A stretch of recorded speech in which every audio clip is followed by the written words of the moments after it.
మూసీ సుందరీకరణ హైడ్రా పేరిట రేవంత్ రెడ్డి తుగ్లక్ చర్యలకు పాల్పడుతున్నాడని బీఆర్ఎస్ సీనియర్ నేత హరీష్ రావు విమర్శించారు.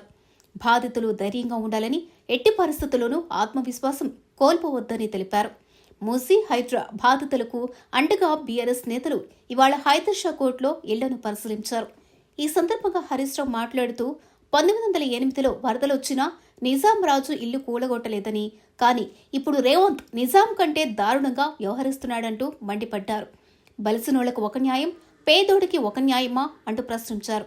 ప్రజలకు ఇబ్బంది వస్తే తెలంగాణ భవన్కు రండి, 24 గంటలు తలుపులు తెరిచే ఉంటాయని అన్నారు. మీ బాధలు వింటుంటే, మీ కన్నీళ్లు చూస్తుంటే రాతి గుండె కూడా కరిగిపోతుంది. కానీ రేవంత్ రెడ్డి గుండె ఎందుకు కరుగుతలేదో నాకైతే అర్థమైతలేదు. ఈ రేవంత్ రెడ్డి ఆయన ఏదో పెద్ద శుద్ధపూస లెక్క మాట్లాడుతుండు. కొడంగల్ల ఆయన కట్టుకున్న ఇల్లే చెప్పుకుంటలు ఉన్నది. రేవంత్ రెడ్డి, నువ్వు కట్టుకున్న ఇల్లు రెడ్డి కుంటలో సర్వే నంబర్ 1138లో నీ ఇల్లుంది కదా. ఫస్ట్ నీ ఇల్లు కూడగొట్టు. నీ ఇల్లే రెడ్డి కుంటలు ఉన్నది. నీ తమ్ముని ఇల్లే FTL ఉన్నది. నీ తమ్మునికో రూలు, నీకో రూలు, గరీబులకు ఒక రూలా అని నేను అడుగుతా ఉన్నా. ఇదెక్క న్యాయం? మేమందరం కూడా అసెంబ్లీలోనైనా బయటైనా ఈ ప్రభుత్వం యొక్క తప్పిదాన్ని ఎత్తి చూపుతాం. ఈ ప్రభుత్వం కళ్ళు తెరిపిస్తాం. మీ తెరువు రాకుండా కాపాడుకునే బాధ్యత మాది అని చెప్పి నేను మనవి చేస్తా ఉన్నా. 1908లో వరదలు వస్తే కూడా నిజాం రాజు ఇల్లు కూలగొట్టలే. మూసీకి గైడ్ వాల్ కట్టిండు. గైడ్ వాల్ కట్టి వరద బయటకు రాకుండా ఆలోచన చేసిండు మూసీ రాజు, ఆనాడి నిజాం రాజు.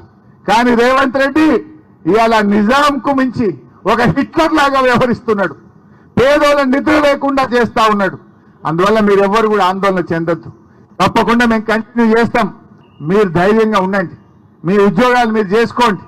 మీకేమన్నా చిన్న ఇబ్బంది వచ్చినా డైరెక్ట్ గా తెలంగాణ భవన్ కు రండి. మా తలుపులు తెరిచే ఉంటాయి.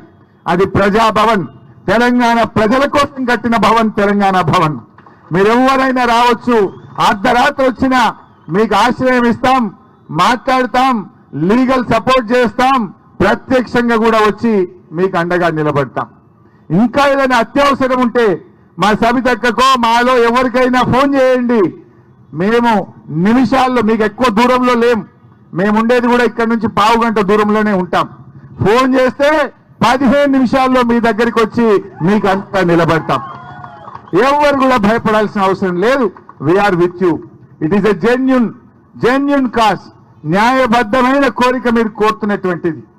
మా శ్రీనివాస్ యాదవ్ అన్నాడు, మా అన్నగారు, అవసరమైతే కాలనీకి ఒక ఎమ్మెల్యే వచ్చి పండుకుంటాం. బుల్డోజర్ వస్తే ముందు మమ్మల్ని కూలగొట్టాలి, మమ్మల్ని కొట్టాలి తప్ప మీ ఇల్లు కొట్టడానికి అవకాశం లేదు. అంత దూరమైన ఉంటాం, మిమ్మల్ని కాపాడుకుంటాం. భయపడద్దు. ఎందుకంటే మీరు జీవితకాలం కష్టపడ్డారు. ఇంక 20 ఏళ్ళు 30 ఏళ్ళ దాకా మీ ఇన్స్టాల్మెంట్లు ఉన్నాయి బ్యాంకులలో. ఈ ఇల్లు కూలగొట్టాడు, బ్యాంకు అడుగుకుంటాడా? ఏడుండాలి, ఉండడానికి ఏడుండాలి, బ్యాంకులో ఇన్స్టాల్మెంట్ ఎడగట్టాలి, వాళ్ళ జీవితాలు ఏమైపోతాయని అడుగుతా ఉన్నా. మరి రేవంత్ రెడ్డి, ఈ కట్టుకున్న పేదోళ్ల ఇళ్ళకేమో నంబర్లు వేస్తున్నావు. ఇదే మూసీని ఆక్రమించి, మూసీ ఆనుకొని 6 పెద్ద మల్టీ స్టోరీడ్ బిల్డింగులు కడితే దాన్ని ఎందుకో ఆపడు, దాన్ని ఎందుకో నోటీసులు ఇయ్యడు, దాన్ని ఎందుకో కూలగొట్టడు. ఎందుకంటే వాళ్ళు పెద్ద వాళ్ళు. ఈ పేదవాళ్ళు నోరు లేని వాళ్ళను, ఈ పేదవాళ్ళను ఏం చేసినా ఎవడు రాడనుకుంటుండు. ఆ బలిసినోళ్ళను మాత్రమేమో దగ్గరుండి కట్టిస్తుండు, పేదోళ్లకు మాత్రం నోటీసులు ఇస్తుండు. కానీ ఈ పేదవాళ్లకు బీఆర్ఎస్ పార్టీ ఉన్నది, కేసీఆర్ గారు మీకు అండగా ఉన్నారు. ధైర్యంగా ఉండండి అని నేను మనవి చేస్తా ఉన్నా.